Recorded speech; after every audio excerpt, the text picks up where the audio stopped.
Right. Hello, guys. Am I live? I should be live. If you can hear me, please type something in the chat. Because I don't want to get started with this if no one can actually hear me. Let's see. Can you guys hear me loud and clear? I know there's a slight delay. I think there's about a 20 delay by default or something. So I don't know how long it's going to take. I'll just say that it's very interesting how things are going at the moment with the whole issues that we have been having as a society. It's looking like we're going to be a lot more secluded than we usually are. So I figured, may as well make some use of it.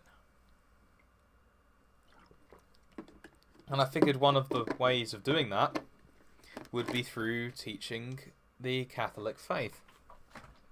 Because although I've made use of the Catechism, thank you, Parker, for telling me. Although I've made use of the Catechism, I haven't read the whole thing front to back because the book isn't meant to be read front to back per se. It's a collection of writings that basically contain a very good description of the Catholic faith, but it's an encyclopedia almost. So, for example, if you want to find out what a particular creed means, you'll look here. If you want to find out what a bit of the Lord's Prayer means, you can look here, and many, many other things. I have material for months here. So I figured I will talk a little bit about this. I called it weeks ago. Yeah, I did call it a few weeks ago, but it doesn't take. I mean, like, come on, guys, look at what this actually is, and you will.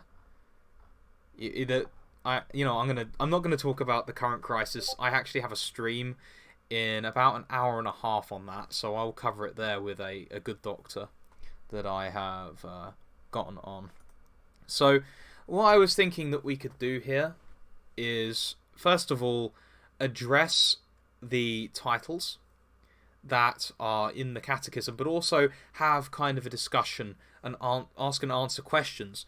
And I'm hoping that both you and I can learn from this whole experience, because I'm far from an encyclopedia of Catholic knowledge. I converted around about 2.5 years ago now. I unfortunately wasn't able to receive the sacrament of confirmation. I was about to, and then all of this happened. So I figured, but I have read a sizable chunk of the Fathers. I actually have the hymns and homilies of St. Ephrem the Syrian right in front of me here, and I have, St. John of the Cross on hand at the same time. So I have actually got some stuff on here.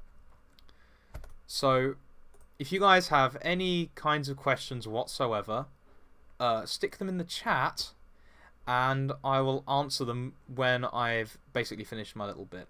So what we're going to be talking about today in this first episode is the life of man and proofs for the existence of God.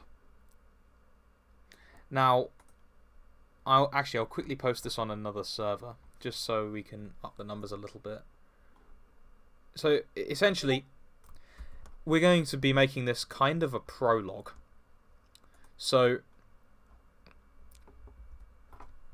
I would rather get the very basics done on here. Okay, how do I word this? So we're gonna go through the prologue bit, but we're also going to talk about the proofs for the existence of God, because that's incredibly important. As far as I understand, it's described later in the Catechism, but it's something that needs to be covered for people who aren't necessarily Catholic, so that they can understand why all of this is, because so many people doubt the existence of God, and I feel that it's a good thing to spend my time doing. So let's begin. If you want to see the Catechism, I will link it here and stick it in the chat. Okay, so if you want to read along, there it is. We are on the section, The Life of Man to Know and Love God. So let's begin. 1. God, infinitely perfect and blessed in himself, in a plan of sheer goodness, freely created man to make him share in his own blessed life. For this reason, At every time and in every place, God draws close to man. He calls man to seek him, to know him, to love him with all his strength.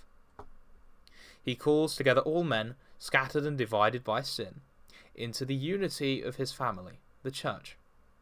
To accomplish this, when the fullness of time had come, God sent his Son as Redeemer and Saviour. In his Son and through him, he invites men to become, in the Holy Spirit, his adopted children and thus heirs of his blessed life. So that this call should resound throughout the world, Christ sent forth the apostles he had chosen, commissioning them to proclaim the gospel. Go therefore and make disciples of all nations, baptizing them in the name of the Father, and of the Son, and of the Holy Spirit, teaching them to observe all that I have commanded you. And lo, I am with you always, to the close of the age. Strengthened by this mission, the apostles went forth and preached everywhere, while the Lord worked with them and confirmed the message by the signs that attended it. Those who, with God's help, have welcomed Christ's call and freely responded to it are urged on by love of Christ to proclaim the good news everywhere in the world. This treasure, received from the apostles, has been faithfully guarded by their successors. All Christ's faithful are called to hand it on from generation to generation, by professing the faith, by living it in fraternal sharing, and by celebrating it in liturgy and prayer. Now that's a very basic introduction, but this basically just gives a overview of the whole church, in a way. This is the 1993 Catechism of the Catholic Church. This isn't the Baltimore Catechism or anything. Just for the person who's asked Doctor Who 1980 productions. This gives basically a whole overview, but I think that one of the best ways to start the discussion of the Catholic Church is a discussion of the proofs for the existence of God. Now, I was atheist about 3.5 years ago now, and I was one of these lack-of-belief atheists. But as I read more into the philosophy behind the existence of God, it became evident not only that God exists, it became evident that God is actually more likely to exist than I do.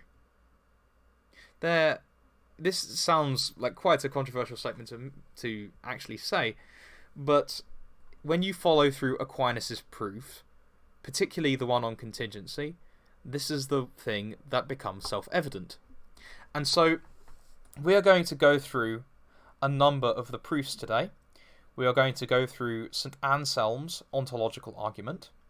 Then we are going to go through the famous Kalam cosmological argument. And then we're going to go through the first way of St. Thomas Aquinas, which is actually distinct from the second one. And this third argument, which is probably the strongest one there, is undoubtedly the reason why I believe, frankly, that there's more chance that God exists than I do.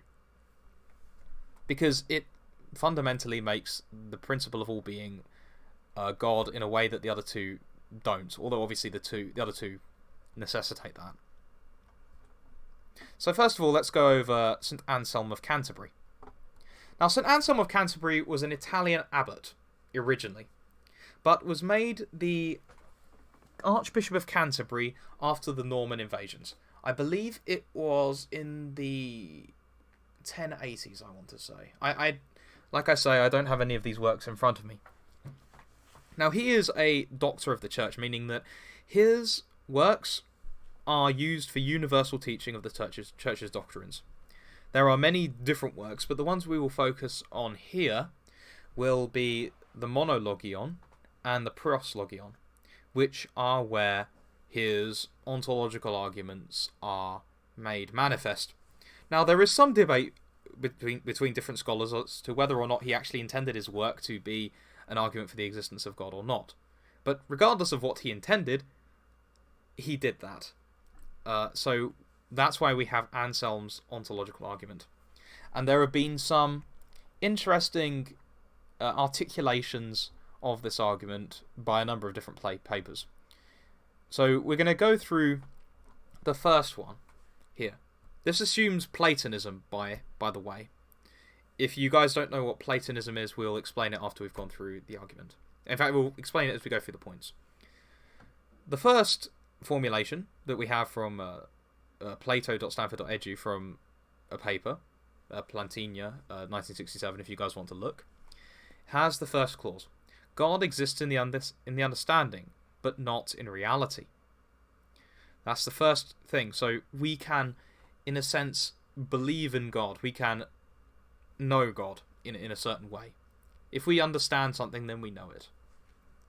The second statement that follows from that is another premise from this is existence in reality is greater than existence in the understanding alone. Of course, if we believe in Father Christmas, then now we know. I'm sorry, guys, to spoil this for you, but Father Christmas doesn't exist. There's St. Nicholas, who is someone different, but Father Christmas doesn't exist. But he nonetheless exists in the understanding.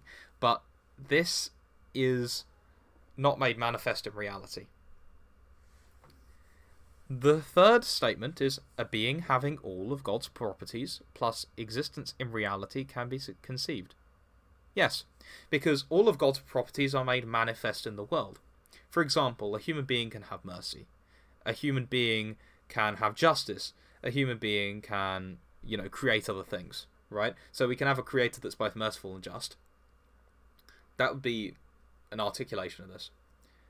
The fourth is a being having all of God's properties plus existence in reality is greater than God. From 1 and 2. So if we have God in the understanding, and there is a being in reality that exceeds that, having all of God's properties plus the existence in reality, is greater than God purely in the understanding, based on the fact that it exists. Now this is an assertion, of course. The fifth is a being greater than God can be conceived. From 3 and 4. Well, we've just conceived of a being that is greater than God that can exist in reality. Do you see why I don't particularly like this argument? The sixth statement is, it is false that a being greater than God can be conceived.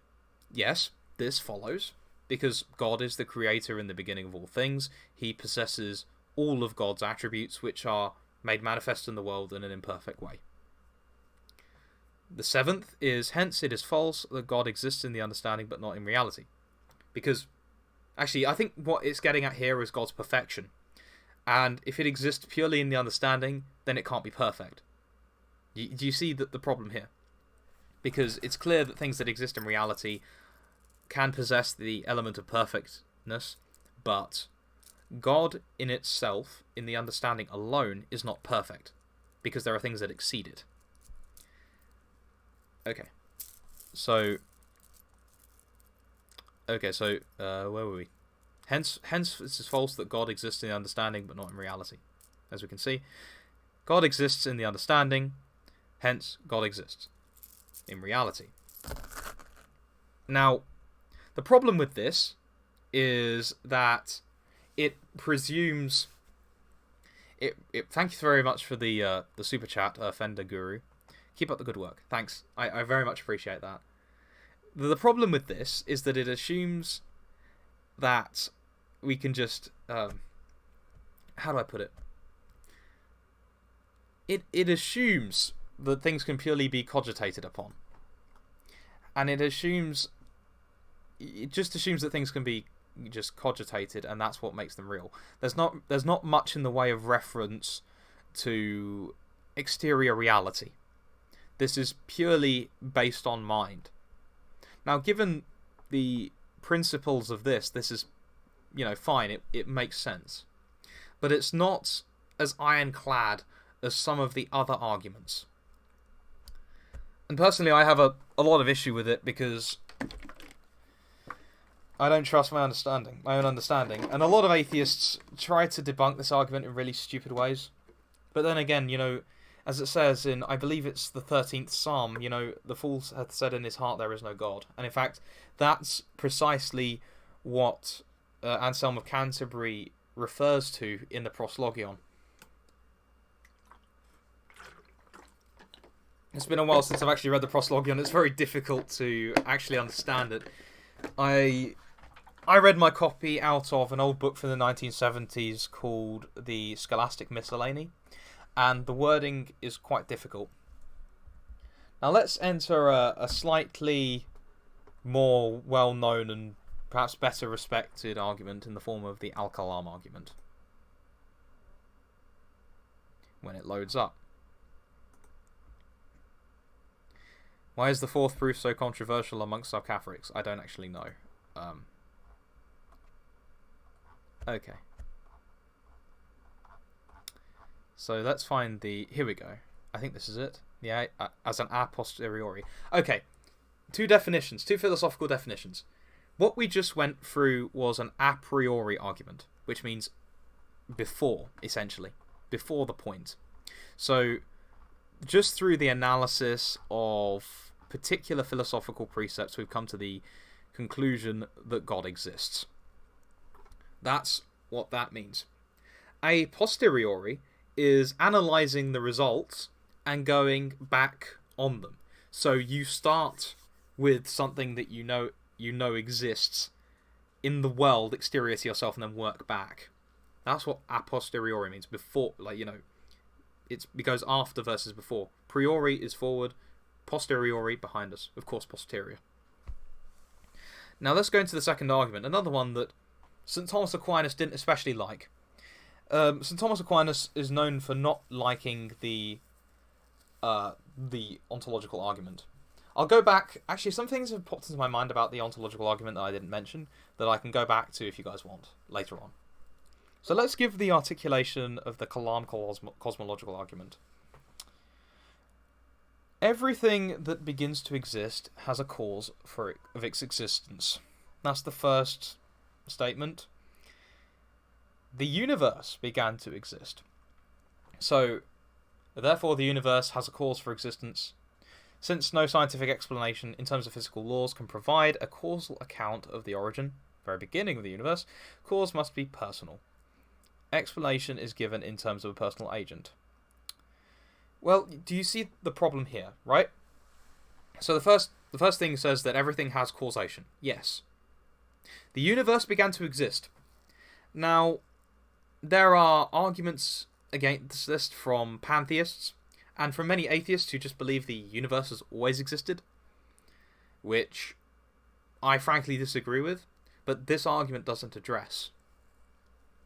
So if we can say that the universe just sort of popped into existence, if we can say the universe is cause, which I agree with, but I don't think the argument really takes good account for, we can say that the universe has a cause, and therefore something that lies outside of the universe, that being existence, must exist.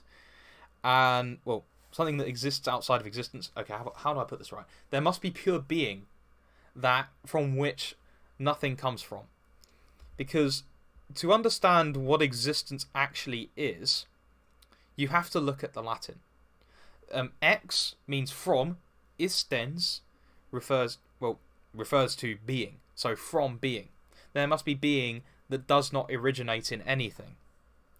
So what this argument is essentially saying is that the universe proceeded from some being that doesn't proceed from anything. It doesn't exist per se, because it doesn't come from any essence. But the problem is that people can just say, well, the universe didn't begin to exist, it always existed. Or it always was. And then you get into pantheism, which leads to some very, very strange conclusions. Now, the third argument, which I really like, is St. Thomas Aquinas' argument, which we will go through here. It's in the Summa Theologiae, Prima Pars, question 2, Article 3. And we're going to be talking about the first way. Now, this is a summary. The Summa Theologiae means the summary of theology in Latin, the AE being of the genitive clause. So we'll read the first way, because I think this is the most convincing one. The first and more manifest way is the argument from motion.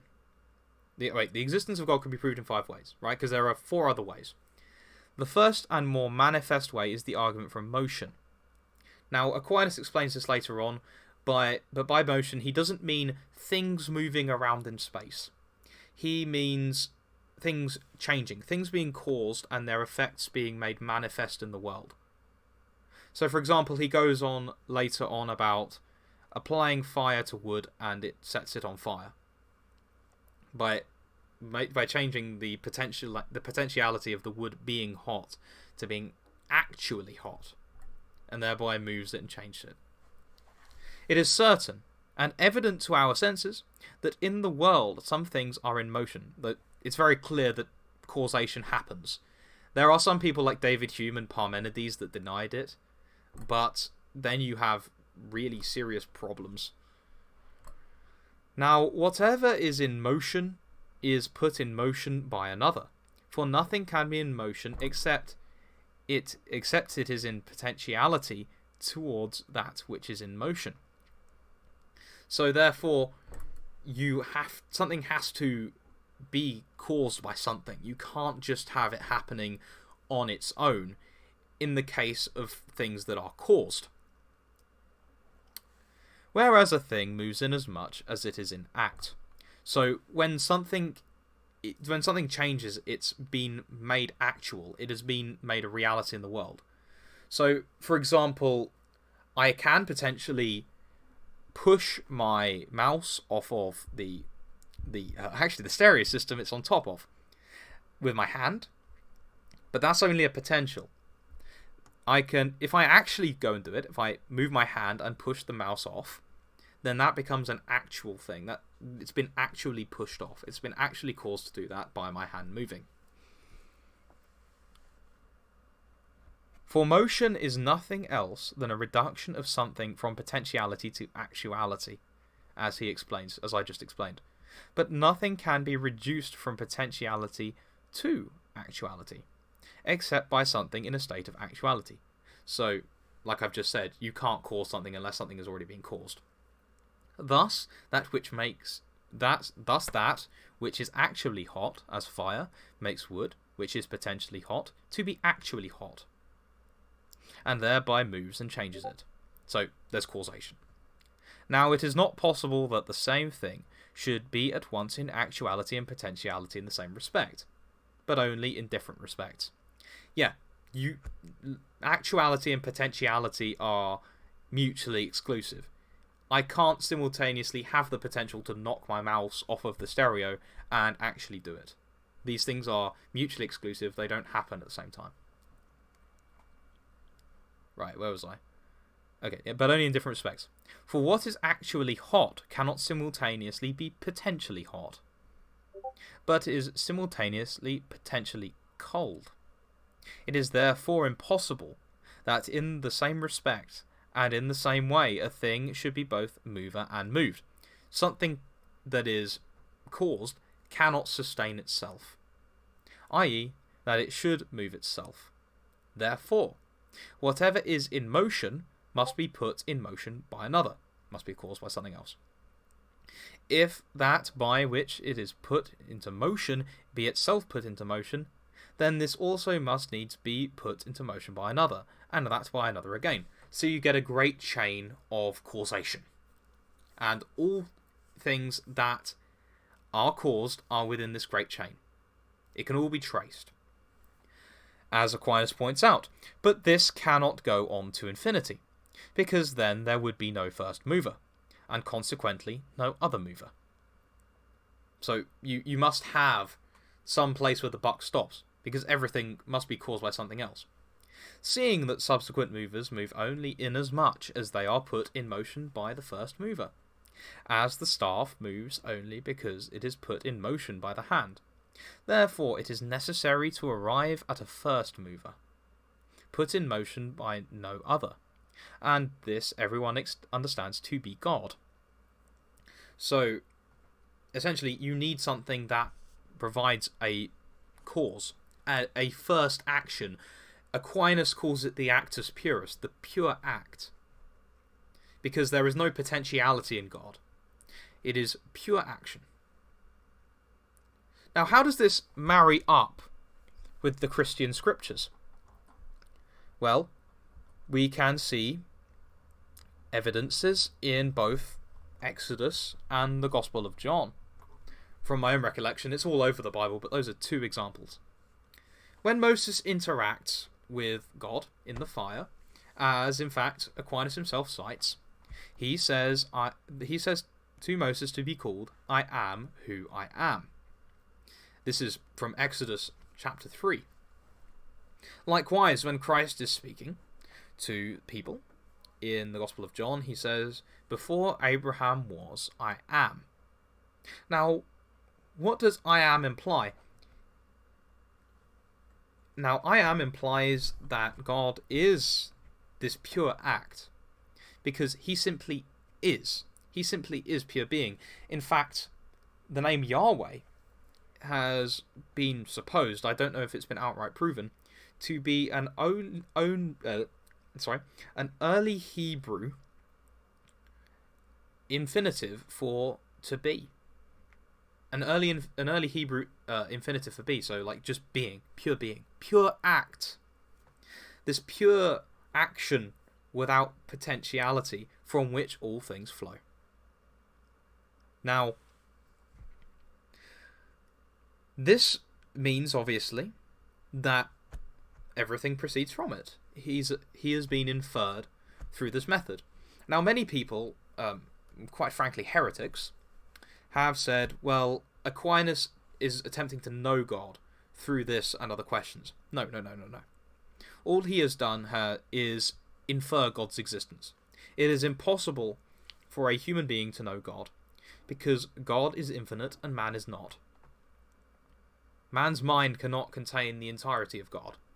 That is impossible, but we can infer him. That is what we have done here through this final argument and through these other two arguments, which are somewhat inferior. So it takes a little bit of time, and I'm never going to convince everyone just by reading out these arguments that God exists.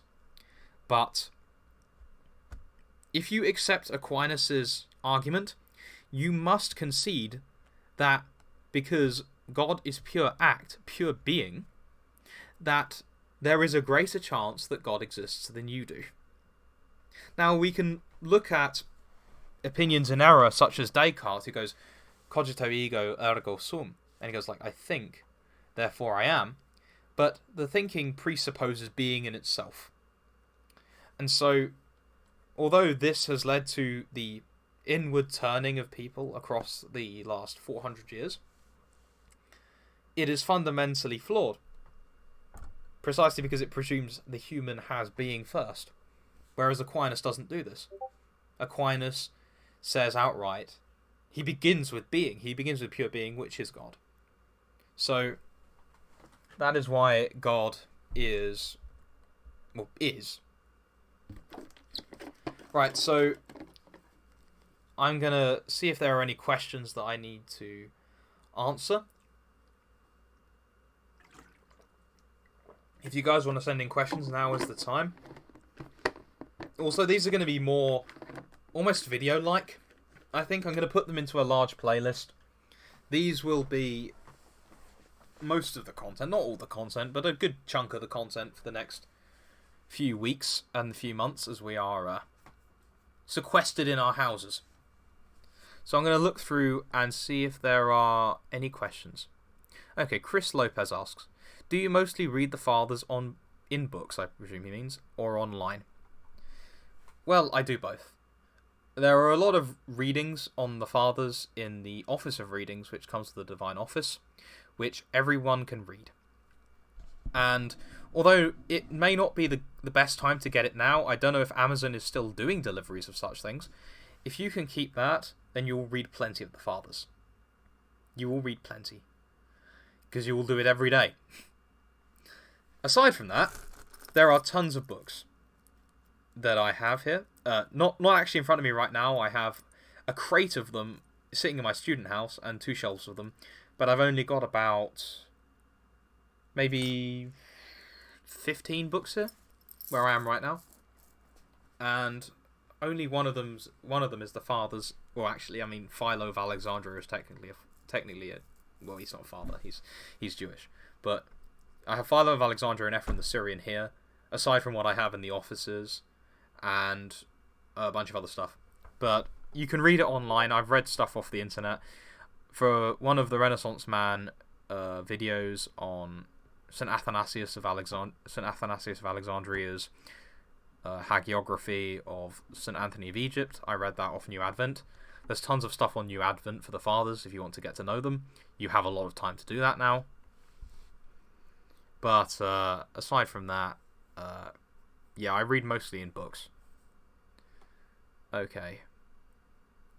Why is the fourth proof? I don't know.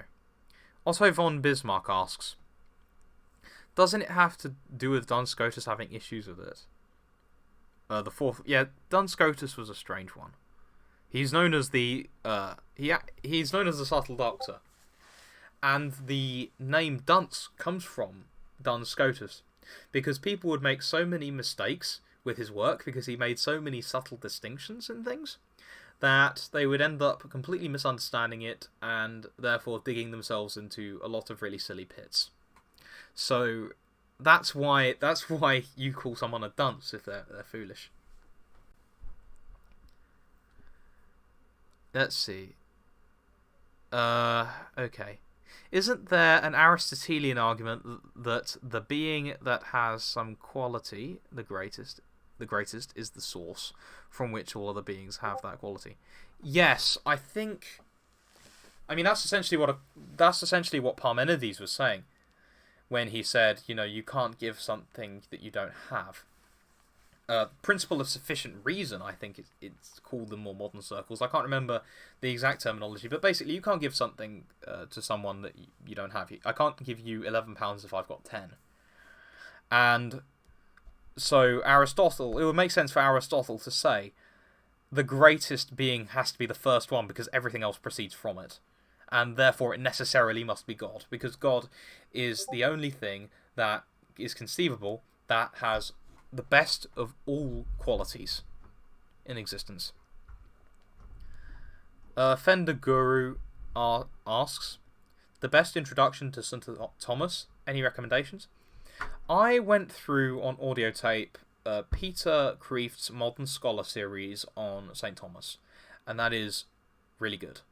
There's also the Thomistic Institute. I know they're doing a bunch of streams, so if you want to watch them, they'll give you a pretty good idea. If you subscribe to their newsletter, they actually send you videos on particular aspects of Thomas's theology. Obviously, this is a Catechism series, so I won't be going on about St. Thomas and Thomas and Thomas constantly. There will be other people, St. John Chrysostom amongst them, and many others. Actually, that's another one I have. I have St. John Chrysostom here. But yeah, if you want to do that, start with the Thomistic Institute. You can get a number of books on Audible. Like I said, Peter Kreeft's book is pretty good. Yeah, those would be good starts. So, I don't think there are any other questions. So, the next episode will be on the next section, which will be Part 1, The Profession of the Faith, Section 1, I Believe, We Believe. And that will cover man's capacity for God. So, the desire for God, ways of coming to know God, the knowledge of God according to the Church, and how we speak about God. Okay? And that's how things will be. What's your take on Thomistic free will? I don't have one. So, that was the end of the first stream. We will begin again tomorrow with what I just said. See you guys later, and goodbye.